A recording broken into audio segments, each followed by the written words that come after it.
Report पेश करते हैं सदर मंशूर कमेटी ब्यूरो चीफ जिला जंग मियां नदीम से। मर्दों के झगड़ों में खवातीन को निशाना न बनाएं, सबीना फारूक के व्लॉगर्स पर तनकीद।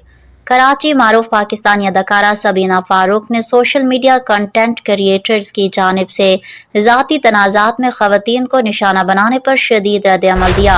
अदाकारा का ये बयान यूट्यूबर जुल्करनैन सिकंदर के हालिया मुतनाज़े व्लॉग एक्सपोजिंग फितना फैमिली के बाद सामने आया, जिसमें उन्होंने रजब भट्ट को तनकीद का निशाना बनाया था। सोशल मीडिया पर जारी अपने बयान में सबीना फारूक ने मायूसी का इजहार करते हुए कहा कि इन्फ्लुएंसर्स को अपनी लड़ाइयों में खवातीन को शामिल करने से गुरेज करना चाहिए। क्या हम बराह करम मर्दों के झगड़ों में बीवियों और बहनों को माफ कर सकते हैं?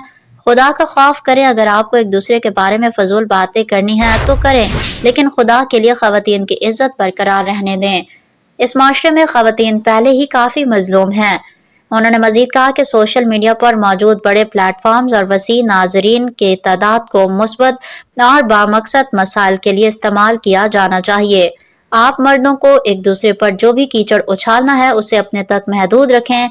आप लोगों के पास इतनी बड़ी तादाद में नाजरीन मौजूद हैं, बराह करम उसे दुनिया के बड़े मसाइल के लिए इस्तेमाल करें।